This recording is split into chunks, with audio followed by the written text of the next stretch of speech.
What is going on, everybody? It is Matthew with Power Pros. It's been a long day. We washed a couple houses, some driveways, some other good stuff. Just got done doing an estimate.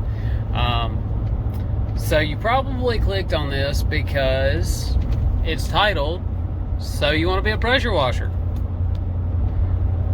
You want to pressure wash for a living? Cool, great. It's a good industry. A lot of good money floating around there." But there's some things that I would like to tell y'all about that I had to overcome, and it was very hard. This is my 4th year in the business. Started in 2017 out of the trunk of my Honda Civic. The railroad pretty much did away with my position. I still had a job there, but they did away with my position and kind of left me in a bind. So yeah, I still had a job to go work at, but I couldn't make any overtime or couldn't do anything like that. So bought a Home Depot pressure washer, threw it in the Civic, in the trunk of a Honda Civic, and went to work, and just kind of went from there.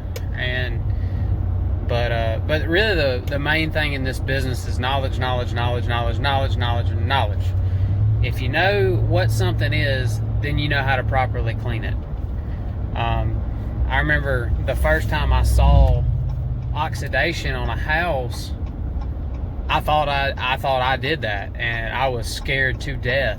I didn't know what it was. I thought, oh shoot, I sprayed this on there, and I caused it, and blah blah blah. And I remember, going home and not sleeping well that night. Like I thought I ruined someone's house, and I didn't know what it was. And that's the type of stuff you have to be aware of in this business, is what you're going after, what you're doing, how you're going to do it, how you're going to protect the customer's plants.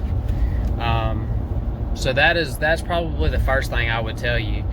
The second thing I would tell you is the way I did it is probably, looking back on it, I would never do it this way ever again, knowing what I know now. I'll be honest with y'all, I was scared. I didn't want to spend any money. But what I didn't realize is, by not spending money, I was only costing myself more money. The way I did it was I started with a Ryobi in the trunk of a car, and I remember my dad saying, "Hey, you need to buy a trailer and buy this." I'm like, kiss my ass, dude. I'm not spending that kind of money. But what I had to learn the hard way was, I started off with a $600 budget, and with that $600, I would work literally all day long to make $150. $150 in 10 hours. Oh, that's good money. That's $100 a day. That's cash. You can't beat that. Blah blah blah blah blah. Not the way that works. Had I spent $1,500 or $1,600, just say $2,000. Had I spent $2,000, I wouldn't have had great equipment, but I could have made $500, $600, $800, probably even more than that in one day. This is one of those industries, like, having good equipment will really push you along. That's only half the battle. Like I said, you got to know what you're cleaning. If you know what you're cleaning, you know how to safely clean it and do what you got to do to get it clean the best way you can. But like I said, my $600 budget did nothing but break my back and hurt my feelings. And if I had to do it again, I would not take $2,000. I would not take $1,500. I wouldn't take that amount of money that I just spoke about and go out and buy lesser equipment. What I would do with that is I would take $1,000.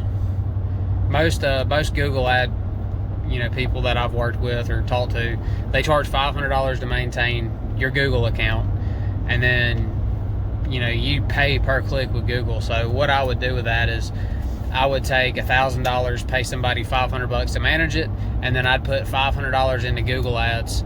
And as long as you're selling right, that $500 should probably yield you somewhere between $4,000 and $8,000, depending on what you're selling.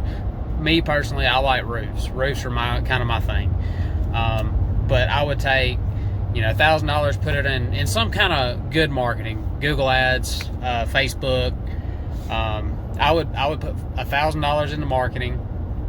I would take $600, buy me a 12-volt roof pump, some hose. I didn't even have a hose reel when I bought my roof pump. Car battery, a 12-volt pump, and a tank. But I mean, you don't even really have to have a tank. You could do 5-gallon buckets if you wanted to. It would suck, but you could do it. So now we're at $1,600, and then I would take the rest of it, and I would go to Home Depot and rent a surface cleaner and a 4-gallon-a-minute pressure washer. I think you can rent the 4-gallon-a-minute pressure washer for, don't quote me on this, probably somewhere around $50 a day, 50, 60 bucks, maybe a little bit more. I know you can rent a surface cleaner, a 20-inch surface cleaner for, I think it's like $35 a day. I rented one last season.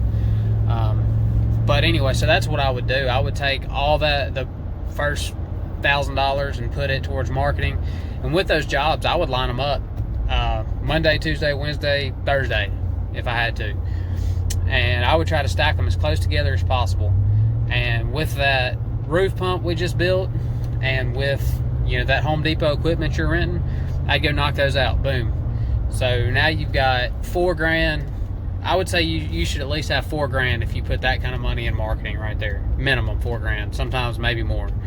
But with $4,000, $3,500, you can buy you an 8-gallon-a-minute machine, which is really good. That's kind of what most of us use. Let's just say you end up with $6,000. So $3,500 will get you a 8-gallon-a-minute machine with 50 foot of hose and a lance or gun. So now you've got your machine. I'm assuming you've already got a truck, so you can put that in the back of your truck.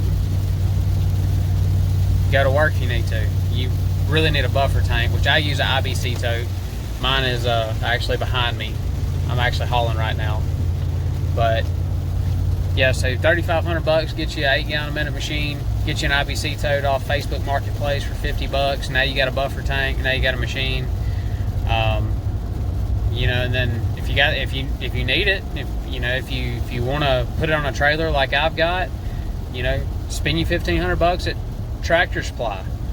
Now you're kind of running with the big dogs without even actually, cutting your teeth hard in the game. And once you get that 8-gallon-a-minute, it's all, most people don't know this. Most professionals know this, but a lot of homeowners don't. But your 2- and 3-story houses, that 8-gallon-a-minute, that's going to be no problem. No matter what, you can do most of your houses from the ground with an 8-gallon-a-minute machine. As long as you're soft washing, shooting your bleach up there, letting it clean, 8-gallon-a-minute will get you by all day long. Take a little extra money, buy you a decent 20 or 24-inch surface cleaner, go to work. So, but anyway, that's how I would do it if I had to go back and do it again. If that's just me. That's what I would do. But yeah, like I said, going back to the original statement, knowledge is always power in this industry. Knowing how to clean, knowing what's what. I'll give you a quick rundown. Bleach is for organics, roofs, green algae, moss. Rust, you need an acid.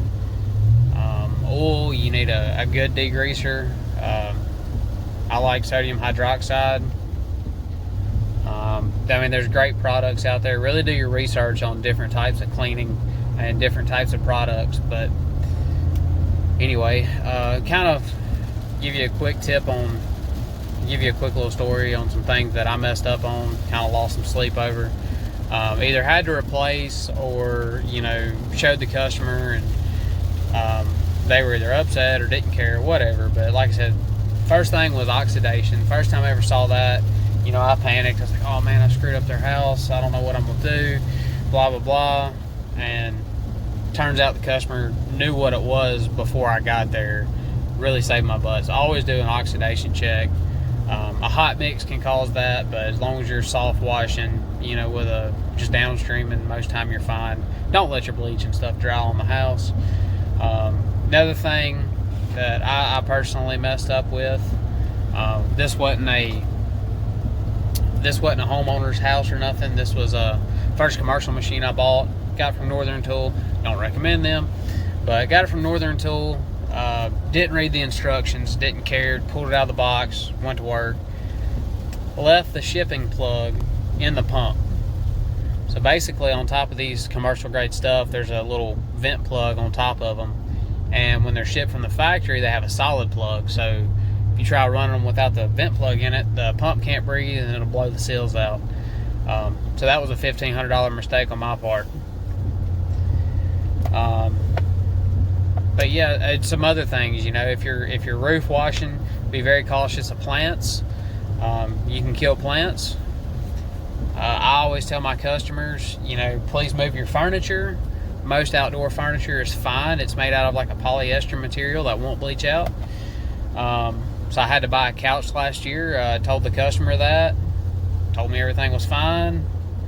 I didn't do my due diligence and do a safety walk. Went around spraying the house, and yeah, they had an indoor couch on the back porch, and basically I turned it pink. That sucks. I had to buy, you know, $200 couch. It just sucks. But so that's just a couple stories where I messed up. I know there's more, but this is really, it's a great industry. You know, get your license, get your insurance. For lack of a better word, you know, really just commit to it and go deep in the knowledge, deep in the industry, and you know, you'll do just fine. Just do your research. There's several Facebook groups. A lot of guys on there are willing to help you. Just use the search bar first. People kind of get sensitive about that. Just use the search bar. If you can't find it, then ask it. But anyway, I hope this helps y'all. God bless. I'm gonna try to keep making some more videos, just helping out new people, and maybe make some for the homeowners, and just really kind of educate people. I'm not the big YouTube star, you know, Jason Guyman, Rob Anderson, Ben Hill, John Lang, Cody Yarborough, and North Alabama, a little north of me. But yeah, guys, I want to help people, and you know, I do this for a living now, so I feel like I have a lot of good knowledge to give people, and just kind of, it's my way of giving back. So anyway, y'all have a good afternoon. Take care. God bless.